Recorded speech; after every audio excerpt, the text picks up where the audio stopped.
What kind of wedding begins with the bride crying like her heart is breaking? That was the question hanging in the cold Montana air when Odessa Ayler stood inside the small wooden chapel, tears running down her cheeks faster than she could stop them. The wind outside slammed against the windows like it wanted to interrupt the vows, but nothing felt louder than the sound of her own quiet sobs. She was marrying a stranger. Nalin Nash stood beside her, tall and steady, his dark brown hat held against his chest.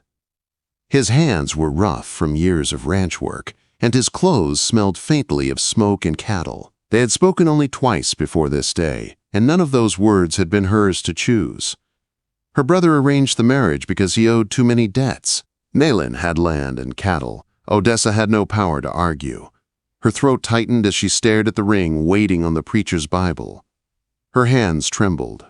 Her breath shook. She felt trapped in a life she never asked for. Then she heard it, a whisper so soft she almost missed it. "I'll make you smile someday." Quote. Nalin's voice was warm in a way she did not expect. His shoulder brushed hers, calm and gentle. She looked up at him through wet lashes. He wasn't handsome in the clean way city men looked. His face held sunburn and quiet lines, but his eyes were steady and kind. For the first time that morning, she managed to breathe. The preacher kept reading. Her brother stood at the side with crossed arms and a stiff jaw. He didn't look at her. He didn't look ashamed. He just wanted the deal done. When the vows were finished, Nalin didn't grab her or rush her outside. He simply nodded to the preacher, then guided her gently toward the wagon like she was something fragile he didn't want to break. The road away from town felt long. Odessa wrapped herself tight in a wool shawl, fighting the cold and the burning in her chest. Nalin held the reins loose, giving her space. After a long stretch of silence, he asked, "You hungry?" She shook her head. He nodded once and didn't push. Not another sound passed between them. By sundown, they reached his homestead. The cabin was small but warm-looking, tucked beneath a hill with smoke curling out of the chimney. An older woman stepped out onto the porch. She had gray hair pulled back tight, tired but kind eyes, and a rifle resting against her shoulder like it was a part of her. "This her?" the woman asked. Nalin climbed down. "Odessa, this is May. She helped raise me." May looked Odessa over, not judging, just understanding more than she said. "We have stew. Come inside." The inside of the cabin smelled like pine and rabbit. Odessa sat stiff in a corner while Nalin hung his coat and May ladled stew into bowls. Odessa ate because it gave her hands something to do. Nalin stayed quiet, eating slow, watching her in a way that wasn't heavy, but aware, like he noticed every small thing she struggled to hide. When she tried to take her bowl to the basin, her hands shook so bad she almost dropped it. May stepped forward and steadied her fingers. "You did not choose this," May said softly. "But Nalin's a good man. He won't hurt you." Odessa nodded, her throat tight. That night, Nalin lit a lamp in the front room and pointed to the bed. "You sleep there. I'll stay out here." She didn't know how to respond. Gratitude mixed with shame, swirling into something she didn't understand. Before he lay down on the floor, he added, "You're safe here." Days passed in a slow, steady rhythm. Odessa swept the cabin, fetched water, mended torn linens. Nalin rode out early, working the cattle and fixing fences. He came home with dust in his hair and quiet steps. He never touched her. He never asked how she felt. He never asked why she cried at night when she thought no one could hear. But he noticed anyway. Little things started appearing on the table. A jar of wildflowers. A tin of sweet tobacco for May. A folded note that said he would take her into town soon, once the wagon rail was fixed. She didn't answer the notes, but something inside her began to soften, piece by piece. One morning, May shook her awake. "Come quick."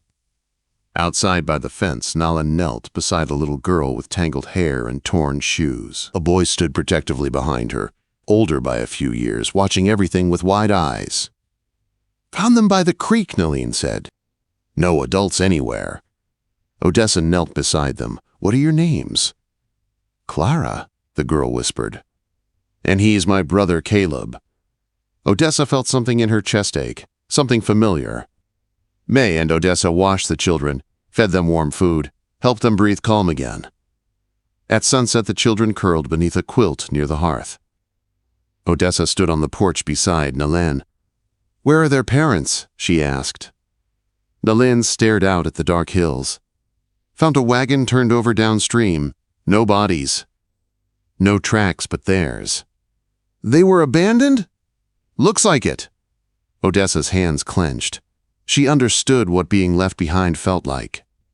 She looked at him. "They can stay, right?" He didn't hesitate. "Of course." Weeks passed. Clara climbed into Odessa's lap without asking. Caleb followed Nalin everywhere. Odessa brushed Clara's hair each morning, humming songs she thought she forgot. One evening, Odessa caught Nalin smiling when Caleb got a rope toss right. It was small, quick, but real. Later that night, as the first snow fell lightly outside, Odessa stood at the window. Nalin stepped closer behind her. Not too close, but near enough she felt the warmth of him. "You still sad?" he asked. She nodded. "Sometimes." He paused, then said softly, "I meant what I said. I'll make you smile someday." She turned to him, and for the first time since the wedding, she felt something gentle rise inside her. "You already did." The air between them changed, slow and warm. He reached for her hand, careful and steady. Odessa didn't pull away. Not this time. The ice came early that year, slipping over the creek like a silver sheet as Odessa wrapped Clara in an extra shawl. The girl's small hand stayed warm in hers while they walked out toward the henhouse. The world was quiet in a way that made every breath feel loud. Frost clung to the fence posts. The air tasted sharp. Odessa moved slow, careful, steady, with Clara counting steps in a soft whisper. Inside the henhouse, Clara helped gather eggs into the carved basket Caleb made. Odessa watched the girl's movements, calm, focused, neat. When they stepped out again, Clara held tight to her hand until they reached the porch. Inside, the fire burned low. May sat at the table, sewing wool with patient hands. Nalin's coat lay across the chair, the tear at the shoulder freshly stitched. "You've got a good hand with mending," Odessa said. "Keeps me from thinking too much," May answered. "Some thoughts don't deserve space." Odessa nodded, placing the eggs down. By midday, Nalin returned with 2 rabbits hanging from his saddle. He dismounted slow, tired, but sure. Odessa opened the door for him without a word. He stamped snow from his boots and carried the rabbits inside. The home felt warmer the moment he stepped through. Later, when the children played quietly by the fire, Odessa stood at the window, arms folded. Nalin joined her after hanging his coat. She didn't move away. "There's a traveling doctor coming up from Bozeman," he said. May heard from a trapper. "Should be here soon." Quote, "Is someone sick?" Odessa asked. "No, but it wouldn't hurt to look at Clara's cough, and Caleb's arm still stiffens in the cold." She nodded. "You care about them." He looked toward the children. "A person should care." She glanced up at him. Something warm settled in her chest. That night, snow piled against the door. Nalin checked the roof beams and stoked the fire. The wind howled outside, but inside held quiet.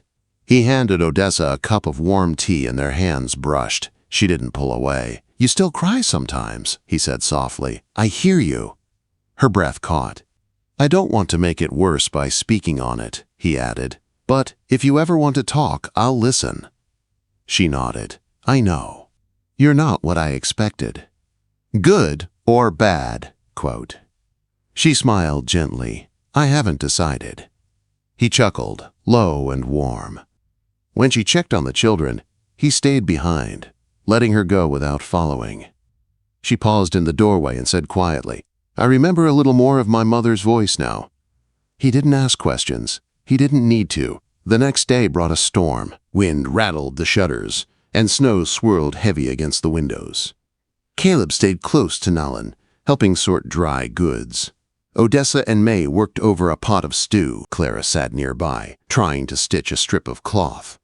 Her small hands moved carefully, her tongue peeking out when she focused. That night, the doctor arrived cold and coughing, his wagon wheels nearly swallowed in mud.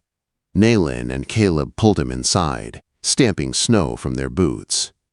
Odessa gave him tea and a blanket. By lamplight, he checked both children, his spectacles fogged around the edges. "They'll be fine," he said. "The girl just needs rest. The boy's arm won't straighten all the way, but he's strong." May nodded. Strong is enough. The doctor left the next morning. Clara stood beside Odessa, watching the wagon fade into white hills. Later that day, Odessa found a wooden box behind an old yoke in the shed. Inside were letters written in a woman's hand. She didn't open a single one. She brought the box to the porch where Nalin sat sanding a piece of wood. He looked up when she placed it beside him. "Where'd you find this?" Quote, "Behind the yoke," she said. "I didn't read any." He traced the lid with his thumb. "My mother wrote these. She used to leave them for me to read out loud." Odessa sat beside him. "What do you remember about her?" "Her laugh," he said quietly, "and the way she held her coffee mug with both hands."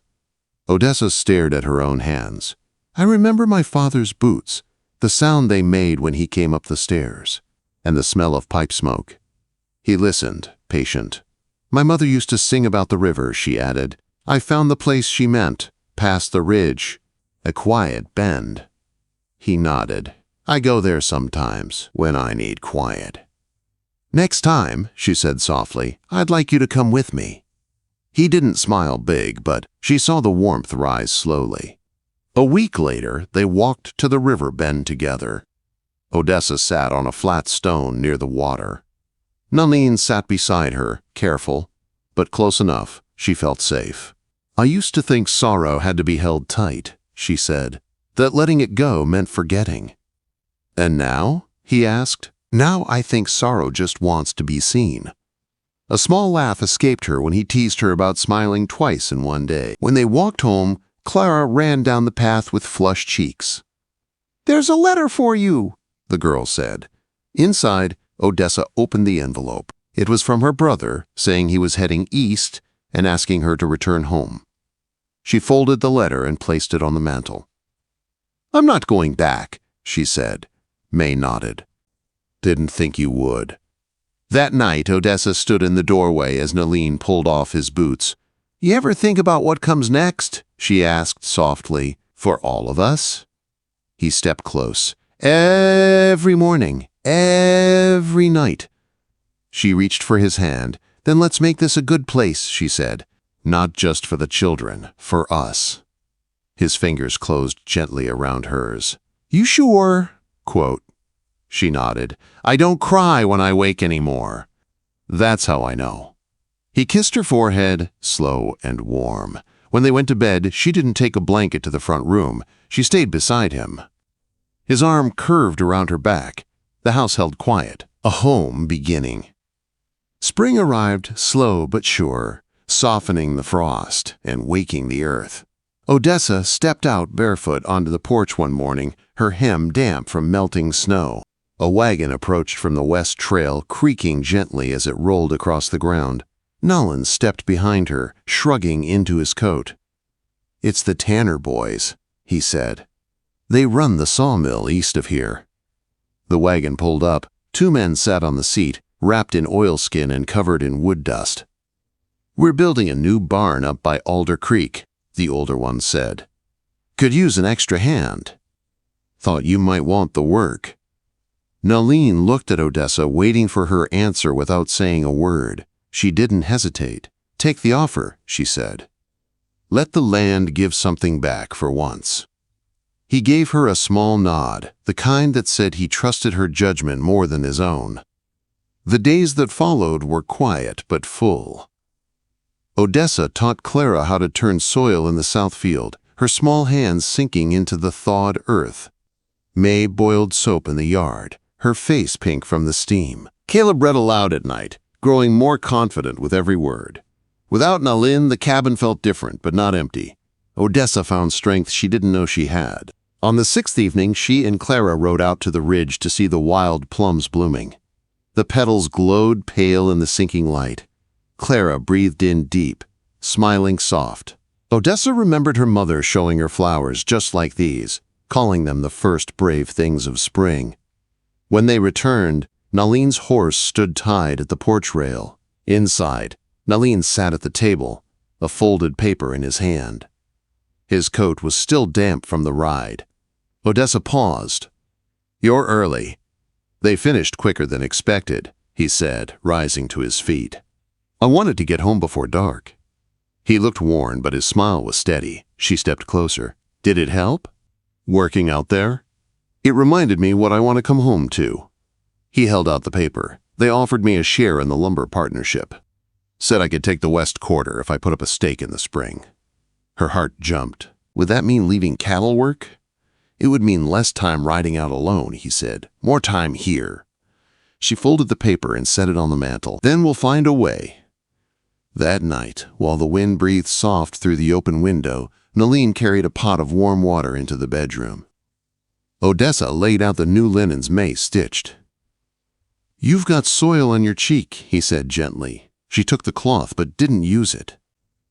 "You ever think about building something new here? Not just patching what's been broken?" "Every day." She stepped close, cupping his face. "Then let's stop calling this survival. Let's build something worth passing down." He kissed her, not rushed, not uncertain, just steady, the same way he held everything that mattered. She leaned into him, her breath warm against his cheek, the lamplight soft around them. By summer, the north field was cleared. Caleb and Nalin built a chicken run, while May showed Clara how to dye wool yellow using onion skins. Odessa planted neat rows of squash and beans. Nalin came home each day with sawdust in his hair and stories in his coat pockets. Odessa watched him with a quiet joy that came naturally now. One Sunday morning, Nalin brought out a cedar box. Inside lay a silver ring carved with a pine bough along the band. "I didn't ask before," he said, "but I'm asking now. Will you wear it?" Quote, Odessa took the ring with both hands. She slipped it on. Her eyes shone, but no tears came. The sorrow that once held her was gone, replaced with something steady and warm. Years passed, slow but full. They built 2 more rooms and a cellar. Caleb grew tall and steady-handed and took over the cattle. Clara stitched her first dress at 12, proud as any frontier girl. May grew older and left this world one winter night, with Odessa reading aloud beside her. They buried her under the cottonwood tree, and Clara planted lupine around the stone. Life settled into the kind of peace Odessa never thought she would have. One evening, long after the first frost, Odessa and Nalin sat on the porch. 2 mugs of warm drink rested between them. The stars blinked over the ridges. The wind moved soft through the grass. "You remember," Nalin said gently, "when I told you I'd make you smile someday?" She leaned her head on his shoulder. "I remember everything." The night wrapped around them, warm and easy. The house behind them glowed through the windows, full of laughter, full of stories, full of the life they built together, a life she never expected. A life she finally believed she deserved, a home earned, a love grown slow and steady, a promise kept.